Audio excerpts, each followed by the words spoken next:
Good afternoon, folks, and thanks for joining us. Welcome to Kicking It with Tim and the Mechanic. I'm Tim, he's the mechanic. Brandon Cuttino, how you doing today, sir?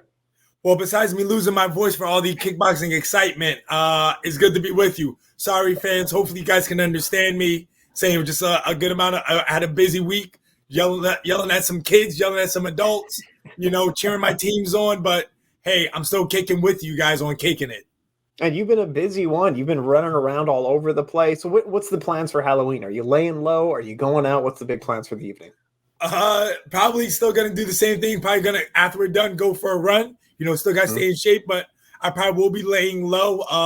Hopefully we'll get some trick or treaters around. Oh, that'd be real nice. Are you giving away t-shirts, or do people got to go to a store for those ones? Maybe get the merch. Probably the first that shop. We'll probably be giving out some candy. I'm not exactly sure what the missus went out and got something. She didn't tell me. I think she was hiding it from me because she didn't want me to go after it. No, I can understand that. Yeah, if there's candy around, man, I'm eating that stuff. Chips, the pops. I kind of miss Halloween, in all honesty. I miss being a kid, but yeah. Hey man, that's what I mean. Usually, what happens for us is like we get the candy. Like for some reason, like the last couple of years, usually like nobody shows up, and I just get to keep the candy. So it's good. It works out for me. That's a great deal. I should do that tonight and be like, hey, we live in an apartment. Don't worry about it. No one's going to show up, and then we'll eat the candy. But let me ask you. So your man got it done. Jonathan DeBella, someone that you have, you've been close to Jonathan DeBella before. You've been fighting on the same cards as him many times. He is now a one championship world champion in kickboxing with a blistering 5-round exciting bout. How does it feel? One of your boys getting it done, Jonathan DeBella. Yeah, man, it was great. I was happy. Like I said, I was able to watch the fight. I was away in Chicago, still watching the fight. Still had to support my guy. He looked great, man. Like to me, I thought he was dominating the fight. Like I think I had him going up. I probably want to say I think I maybe had him win 4 rounds to 1. I think the only round I maybe didn't give him could have been the 4th round. Other than that, I thought he was precise. Like I said, his speed was on point, had the combinations, accuracy, and of course, man, that 5th round head kick. It was beautiful. It was magnifique. Man, it reminds me so much of, because that late 5th round head kick was threaded in between a 1-2. Like the timing and precision on that, it's one of the highlights that they used when Anderson Silva came over from the UFC and he threaded a kick between a 1-2 when he was fighting in Pride. It's one of those lifetime highlights that Jonathan DeBella will always have because of how absolutely incredible it was. And by no means is his opponent a slouch or anything like that. This was the top of the division for one championship. He's an 18-year-old prodigy. And Jonathan DeBella, who's been away from kickboxing for 3 years, yep, masterclass, just a masterclass. And it makes me exciting for the rest of the division and what's going to be happening there. But yeah, Jonathan DeBella in a career highlight, getting the job done, right? Yeah, and like you said, they signed him 3 years ago. And then boom, pandemic happened, whatever. But like they were still getting people fights, but for some reason they weren't having them come over to fight yet. So I mean, the man stayed busy. Like I said, he had 2 boxing fights, to keep him active. In which of course he won those boxing fights. And then he came out and just did his thing. And also too, man, his story about I think what they had got stuck in the airport. The man was training in the airport, to stay loose and everything like that. Like that is just mental toughness right there. Like say, like most people that could have crushed them, that could have messed up their whole flow, but not him and his team. Like said, they were warming up at the airport, working out at the airport. People probably walking around looking at them like, yo, what's going on over here? But hey, the man is a world champion because of it. So kudos to him, kudos to his team. Really happy for him.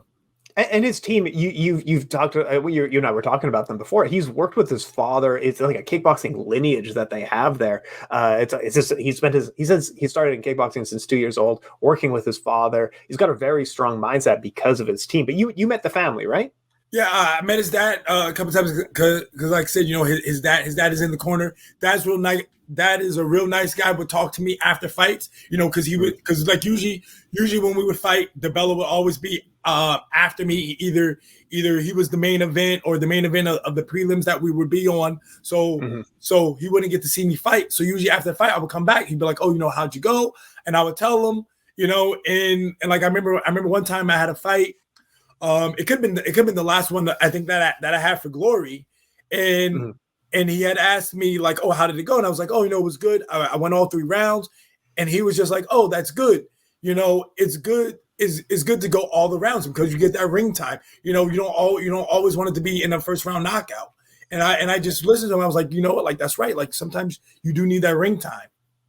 Oh yeah, veteranship comes from spending time in the ring. Like you people can't just run. Asa Tenpal was one of those guys who complained about it. Of like, I want to fight a full fight. I don't want quick knockouts.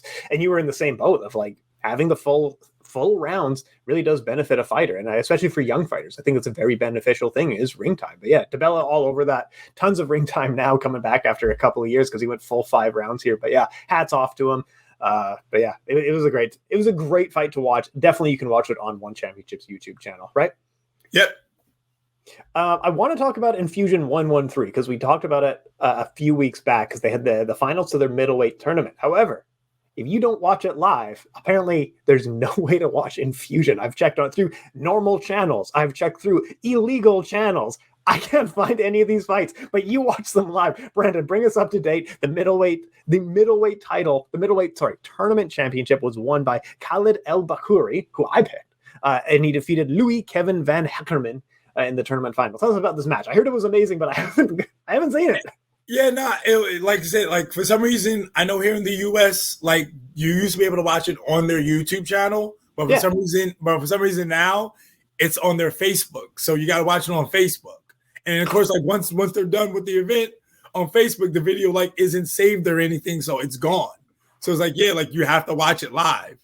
But in this fight, I was watching it. Of course, I had picked Kevin to win, or Louis, as I always like to call him. I maybe was a little biased because I was watching the fight, and in my mind, I thought Louis was winning it. But again, I'm not a judge. They gave it, to Khalid, which again, it was a close fight. I thought Louis just had the better shots, but again, like I say, it was kind of like what we talked about. It was the more technical guy versus the wild Moroccan, bringing that force, bringing that speed and everything like that. And I think maybe that is just what won the judges over. Yeah, the constant pressure is one thing that you and I were talking about, and he just kept walking forward. So it was a close fight, regardless of who you had on the scorecard. It's a close fight. Is that correct? Yeah. Okay. Man, this still feels like so much kickboxing of like the old age of the days if we're asking people on forums of like, so how was the fight? Because none of us can watch it. It's 2022. We shouldn't have to be like, what happened in the fight? I should just be able to watch. Even like they even have like Enfusion on demand. That's just not working. Yeah. Man, why? I'll pay you $5 a month to watch it anyway. And then the co-main event was a banger as well. Yusuf El Haji from Morocco defeated the Fox, Angelo Volpe from Italy. Walk us through how this fight go. What'd you see in it? All that good stuff. Yeah, no, this was definitely another good fight. Again, like we talked about, like I said, the Moroccans, man, they just come forward, they come to fight, and that's really how this fight I thought was. But was it Volpe, right? That's how you say Volpe. Volpe, yeah, I think so. Volpe, but Volpe had no back down. He was definitely in this fight. He was coming like he had some good combinations too. It actually, I want to say in the beginning he was one that was really going forward. He was one kind of, trying to start the pace, keep the pace going and everything like that. But yeah, man, it was a banger of a fight. I hope fans get to see it one day, because a one-time airing on Facebook is not enough to satisfy our needs. I need more kickboxing in my life. I want to go back and watch these fights. We also had Hit It over the weekend, a fight that had interesting hype going in. Rico Verhoeven earned a TKO 5th round victory against the Egyptian veteran fighter Hezdi Gerges. Not a ton of like talking points coming out of it. Even looking at kickboxing websites, you would have thought Rico Verhoeven is carrying a little bit more, but people just came away as like, yeah, of course he won. Of course he won. But anyway, what do you think of the fight? What do you think of Rico Verhoeven getting the victory? And now he's probably back in glory. I mean, I have a different opinion than most people. I know a lot of people were kind of hating on Rico for this fight. Because, I mean, I too was a little blown away where it was like, oh, like this fight went 5 rounds, or at least, or should I say it made it to the 5th round. Like I thought, hey, it's Hedzi Gerges. You've seen this guy before. This is his last fight. You know, let's just put him out of his misery. You know, maybe put him out, you know, but it went the 5th round, and that's when he got put out. But I know a lot of people were kind of saying like, oh, Rico Verhoeven, the best kickboxer. Oh, this guy's pound for pound best, but he can't take out a Hedzi Gerges. Yeah. But hey, like I tell people, like, yo, remember this is Hedzi Gerges' final fight. He was gonna bring it out 100%, guns a blazing. Plus, you got to remember Rico hasn't fought since last October. It's been a year for him.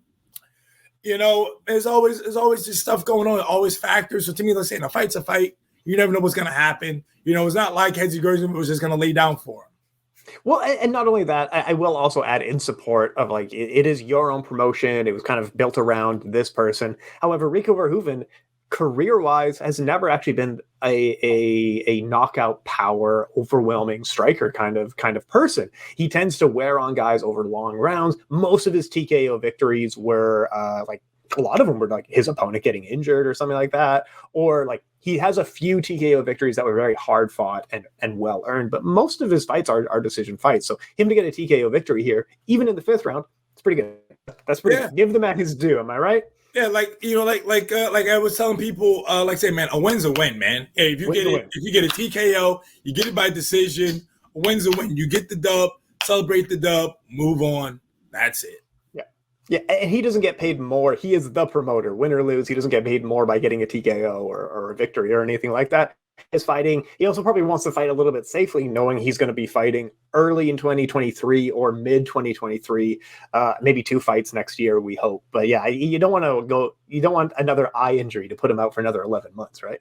Yeah, exactly. You know, like I said, he's supposed to be fighting early 2023. You hear Alex Overeem always talking about that on the interviews he's doing. So I'm probably thinking either February or March is probably what they're thinking. I'm thinking the same thing as well. Denise Kielholtz, of course, defeated Laura Palerni. So the Gerges family got one in, and good for Denise Kielholtz. She probably going to be in Bellator early next year, I imagine, right? Yeah, I mean, hey, man, Denise Kielholtz, Miss Dynamite, you know what it is. I know. All right. But hey, man, like dude, she was in control of this fight basically from bell to bell. It was a wrap.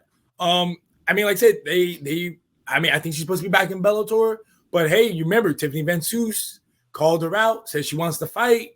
I mean, we'll see. I'm like I say, we know Scott Coker is a fan of the co-promotions, letting fighters go over the other things like you know he's how he does with Ryzen and everything like that.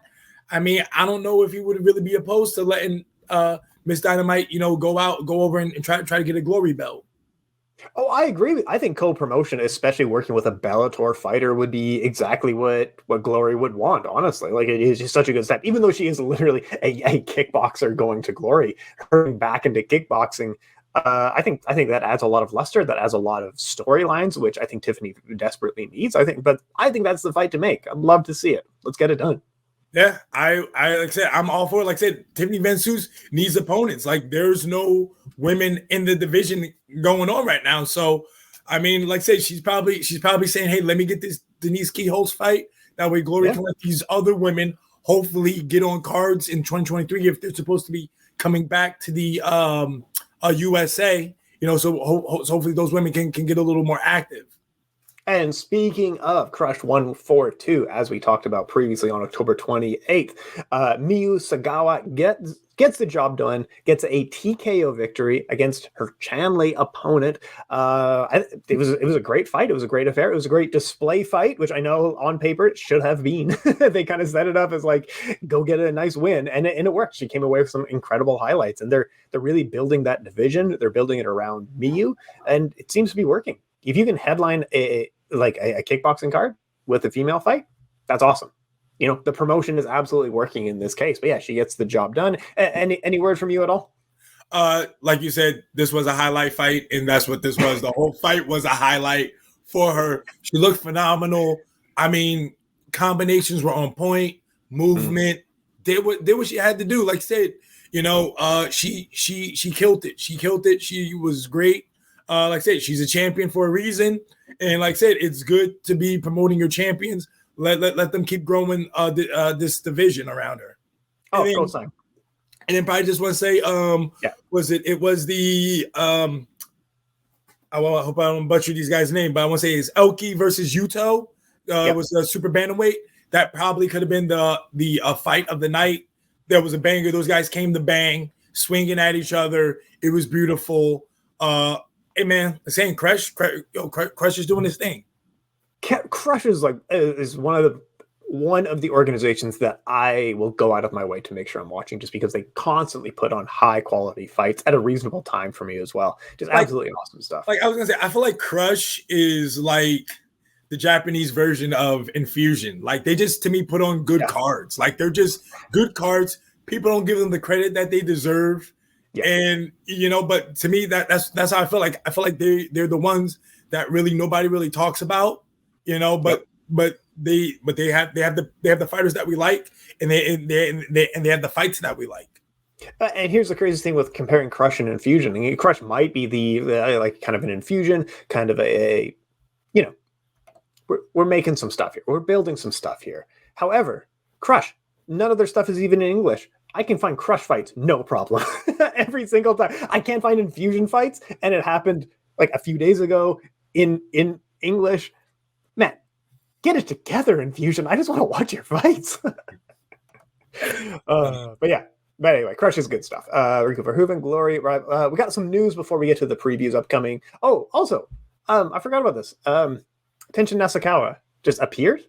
Is this what was the story here? What happened here? This was Rise over the weekend. What happened here? Yeah, so I guess his opponent was having his retirement fight, or his retirement, and they just did a 1-round exhibition fight, and it was Tenshin showed up to be his opponent. I guess it was a surprise at the press conference, and then it was like, hey, I'm here for this fight. He wants to retire.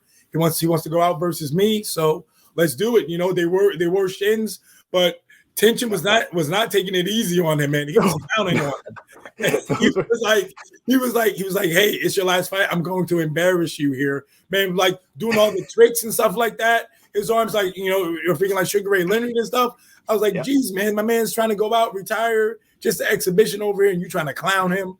But it is what it is. Like the only thing I thought to myself was like, hey, could this be a possibility where maybe Tenshin comes back to kickboxing, or is this just a one-time thing where he's just like, hey, let me show my respect, to this guy. He's going out kickboxing. Let me just come back and do this before I truly move on to boxing. Because, I mean, hey, I'm not over in Japan, so I'm not hearing anything about him boxing or anything. But that's why I'm just like, could he maybe come back? Could we maybe get a rematch of the match? You never know. Yeah. I've wondered the same thing too, because he looked crisp in this exhibition fight. He looked hungry, which is something that we've criticized him for. Like, you were hungry for a bit, and then you kind of took mentally some matches off here and there. I don't know. Maybe he just got into a boxing match with Takanori Gomi and kind of changed his tune. But everything that we've heard is like, I want to do the big fight, and then we're moving to boxing. And I don't know. I guess he did an exhibition, but like you said, is he actually? Or is he just teasing us? Is he holding up for more money? Is he negotiating right now? Or has plans changed? And all of which, fine. I'll watch his career very closely because big fan of the man. Tenshin Nasukawa is an incredibly talented phenom. Like we've talked about his storied career, and he's like 24 years old. Like, you've still got a whole career ahead of you. You're still so young for this sport, right? Yeah, exactly, man. He's still young. So we'll see what happens to him, but I'm excited for it. Some news coming out, and then we'll get to the preview coming up for Glory Rivals. We have the heavyweight 1 Grand Prix final between Iraj Azizpur against the light heavyweight champion Roman Curricula. Has been set for 1163, and I want to say 1163 off the top of my head is November 19th. Don't quote me on it. Look up 1163. But yeah, that's a banger of a match there. We also have Super Bond. Has been booked finally again. I feel like we've been waiting forever for this one against Shingiz Alazov. He was the one featherweight Grand Prix champion. Now he's going to be fighting Superbond, the one divisional champion. That's going to be on Prime Video 5. And let me get the exact date for people. That's going to be on December 2nd. Ooh, excited for that one. What do you think of those matchups? Who you got just on the outset? And those are big ones. I'm excited for these ones. Yeah, I mean, I'm probably going with Krikila, right? Yeah, that's what you say, right? It's got to be Roman. It's got to be Roman. I agree. Exactly. Going with him, and of course, man, I'm gonna rock with Superbond, man. I gotta rock with Superbond, man. He's on fire right now. Been looking sharp. So we'll see what happens on both those nights. Man, you picked Superbond over Petrosian, and we have just never looked back. Eh? Like it's just we've been riding that high for so long. That's it. No, it's unreal. Like I'm so excited. Shingiz Alazov, incredibly decorated. I want to say he's a K1 champion, and he was also Shingiz Alazov has some really good titles to his name. Hang on here one sec. He's held the one featherweight title. He's held the K1 title. He's Waco, Kunlun. Like he's well decorated. Yeah, I thought he fought a Kunlun. I thought he fought a Kunlun. He was a champion there. But yeah, Superbond's going to be a hell of a test for him. If you haven't seen Shingiz Alazov, check out his fight against Sidichai. It's a masterclass. It's just incredible. I still can't believe he beat Sidichai that day. But I think I still feel like saying Sidichai wasn't on his game that day. Man, Shingiz Alazov just constant pressure. Like you said, he wasn't on his game, but like Shingiz Alazov had the night of his life. It's unreal that you beat Sidichai that decisively. Like no one's done that. Anyway, let's move forward a little bit. Glory Rivals 3 is going to be coming up on the 5th of November here. It is a good looking one. It has a lot of strong names, and I feel like they're fighting like what? You know what I mean? Of like, this is an amazing fight. I will say the Robin Kirik versus Jay Overmere and the Ibrahim Elbanoui versus Muhammad Bali is a really good fight. So let's start with the light heavyweight main event. Ibrahim Elbanoui will be fighting Muhammad Bali on November 5th. As a light heavyweight showdown, what do you think of this one? I got Bonini getting the job done, man. Like he's been looking great his last couple of fights. Like I said, I honestly feel like saying I think he might run through his opponent. It sucks. It sucks because I was really hoping to hype this one, but you got a guy on a 3-fight consecutive knockout losing streak versus a guy who's undefeated over the last like 2 years or whatever. Yep. Okay, fair enough. Anyway, also the Jay Overmere versus Robin Kirik. That's a banger. Jay Overmere, they've really been trying to put over the top for this year. Like they're trying to put him in line for a title early next year. He's got 2 high-profile wins in Glory's he had fought, I think, for Enfusion titles all around the world and all that stuff. And now he's going to be fighting Robin Kirik. This is a great fight. This is a good one. Robin Kirik's very experienced in Enfusion, very high-level kickboxer. What do you see in this one? Yeah, man, like this is where, again, like I think they're trying to build Jay Overmere, but to me, it's like you're giving him a guy who is a dangerous opponent. Yeah. And like I want to say, and like this might backfire on Glory if they're really trying to bring up Jay Overmere because, like I said, Surik is no slouch. He's no joke. Saying he's a beast, man. The dude has that highlight. Was it scissor knee on YouTube? You know, just going around and stuff like that. You know, like I said, man, Jay Overmere could get his lights put out.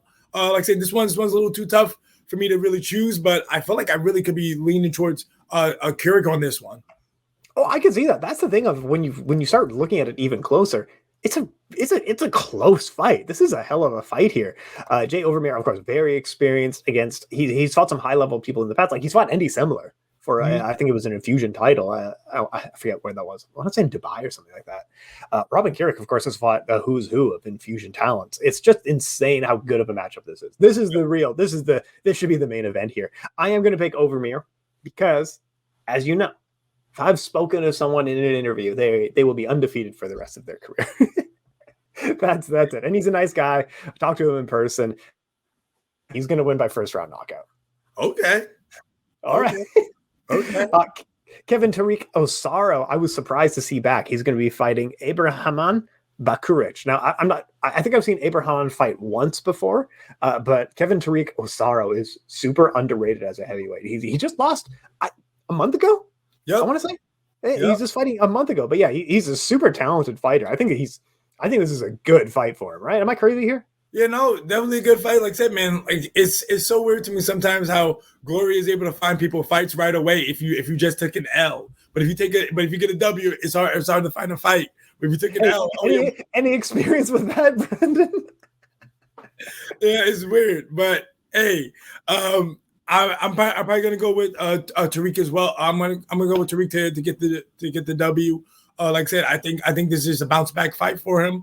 Like I said, I think this is somebody that they are high on. Like I said, they're really trying to build their heavyweight division, and he's one of the guys that I think that they can use. Because plus also they like guys, especially like I said with Glory, they like international fighters that can speak English, which he can do. Same thing with Jay Overmare as well. Like I said, they were really trying to pump those guys up. Oh yeah, I completely agree with you. Yeah, for a ton of reasons, there's certain people that they like, and Kevin is one of those people. He's a great fighter. I think he's underrated in all honesty. Nordine Ben Mo will be fighting against Kyle Todd of the UK. Kyle Todd is 1 win and 2 losses in Enfusion thus far. This is a bit of a weird one because I'm looking at you guys' highlight reel for Nordine. Am I? You know what I mean? Yeah, I mean, like I said, Ben Mo did lose his last fight because he had fought Garrick Belay. It's been a minute since he's fought. Because Because that fight was what was it, March maybe? I want to say it was earlier this year. So I mean, like I said, he's had the wear and tear. I mean, I'm gonna go for Ben Mo. I think he's gonna bring the violence. But again, you never know, man. This is a young guy from the UK. True. This could be his white whale right here. He gets this win over Ben Mo. His name will be up there. So I'm saying. So I'm sure he's taking this fight thinking that he can do something if he knocks out Ben Mo. Yeah, well, absolutely that. If you want to make a name for yourself, you're going to have to take the big fights and you're going to have to put stamps on them. So it's almost a risky fight. This is one of those fights where, if you need the money, yes, go ahead and fight. But you are putting your record on the line here, and that's always a scary thought. We also have Dominic Bereshki from Hungary will be headlining Enfusion 114, kind of same event, same day kind of thing, against Mohamed Toshasi. Good luck. Mohamed's not bad, eh? Yeah, no, this is Mohamed Toshasi. Like I said, again, to me, this is another guy who Enfusion / Glory, to me, I think is trying to highlight, because I want to say I think his last few fights have been on the Glory Rivals card as that prelim, on the Enfusion part. So I'm saying, to me, he's another guy who in a week, it could be, or a month or 2 months, where you could be like, oh yeah, I'm a Glory fighter now. And it's like, wait, what just happened? Oh, yeah, I know what you're saying. And I thought we had talked about him. I always get mixed up of if you're in Glory or Enfusion, but even in Glory and Enfusion seem to be uncertain who's in what at this point. Yeah, no, because he's still an Enfusion fighter. Because I want to say he is their champion. Because like I say, because he just fought. Yeah, because he fought Sirac. Sorry, Sirac. That's the drink. Sirac. He just fought Sirac for the belt. So.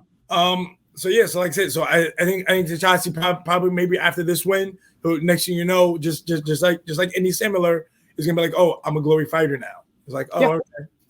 Yeah, absolutely. And he's still young. I'm surprised by how young Toshasi is. He's only 21 years old or something like that. 20, 21, 22.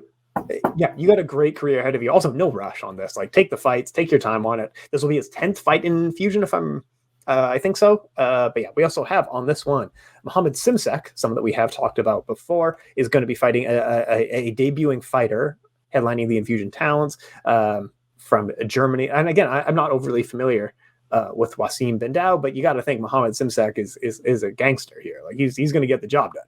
Yeah, there's another highlight for him. Get the job done, get the knockout, get the Moroccan fans hyped.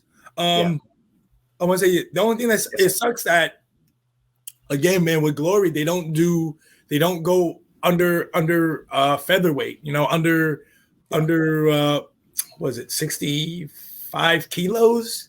Is it that? Oh, yeah. I think off the top of my head, I'll have to check it, but yeah, I forget with kilos where it is. Yeah, I think it's 65 or 64.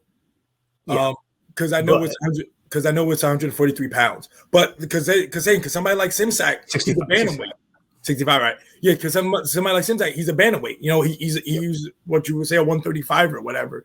But they don't have that. So it's like somebody like him, he doesn't really get to go on that big stage. This is what speaking of Jonathan DeBella. That was his thing with Glory, was that they didn't have his weight class. So that's why he had to go to one, because they have his weight class. But again, somebody like Jonathan DeBella, somebody like Simsack, these lighter weight guys, man, you put a microphone in front of them, or you put a camera on them, they know how to get the people going. Yeah. No, they're good names. They're good names in the sport. But yeah, you need that upper level of like you almost have to think Simsek with a win here probably needs to travel to Japan to pick up some major world titles, need to travel to a one championship to pick up some major world titles. It is unfortunate that Glory never expanded. And from speaking to DeBella, interview will be up later this week, but he said Glory did keep saying like we are expanding to the lighter weight classes, but they just over years, it's over 2 to 3 years, you have to do something. You have to. Yeah. So he moved over to one championship and said that's where the best fighters are right now. But yeah, Simsek, like he's gotta go somewhere else. Unfortunately, like I don't think Glory has any appetite right now to expand into those weight classes. I could be wrong. I could totally be wrong. I could be misreading the situation here. But yeah, you got to go to Japan, got to go to Singapore for a major world title there, right? Yeah. I mean, like I said, right now, I mean, unless like you said, man, unless come 2023, Glory's just gonna be like, all right, boom, we're going back to the United States. We're opening up more weight classes. Sure. Here we are, but we haven't heard anything except for that one interview that Robbie Timbers did, where I think he did say that they would go back to the U.S.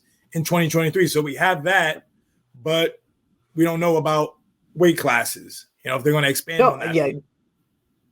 And one championship is going to the U.S. in 2023. I think they're in Denver, I believe. But yeah, Glory probably will be following them short after. But yeah, hopefully expand the weight classes a little bit more, especially because there's competition now. Like there's some major competition. One is going to make like their entire picture around some of these lighter weight classes where there's not a lot of competition. Rise and K1 and KRUSH are in those lighter weight classes where there's nobody else at all. But yeah, I say expand, especially because of how good some of these lighter weight classes are. Like we're talking about the lighter weight classes, including people like Tejani Beztadi and Petch are the lower ones. Like those are amazing fighters. We're talking about in competitive divisions. Those are, I hate to say it, but in combat sports right now, anything below 155 pounds, which is 70 kilograms and below, unreal how talented these weight classes are. Like it's just unreal. You got to expand it to 135, 145, and 125, right? Yeah, man. It's where the action is, man. It's where the real athletes are, That's right. I agree. Okay, upcoming we have one championships. Got some stuff coming up later next month. Are we caught up? I was gonna say. I don't think we talked about it since last time. But Plazibat, he's fighting. Yes. And it amazes me how, remember, Scott Rudman said, hey, he's not going to fight anytime soon unless he fights Jamal Ben Sadiq. But the next you know, hey, here's Plazibat getting a fight. So I'm happy for him. Kudos to him. It's another banger for Glory 82.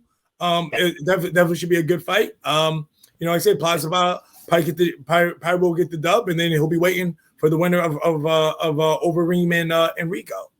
No, headlining Glory. And I think this has got mixed in the shuffle that we had so much else going on. But yeah, he'll be fighting Antonio Plazibat will be fighting Raul Catinas of Romania, who is the 10th ranked heavyweight of the world. Officially, Plazibat is the number 1 ranked heavyweight of the world. The only person in front of him is Verhoeven, and I'm certain that Verhoeven is interested in the Overeem fight.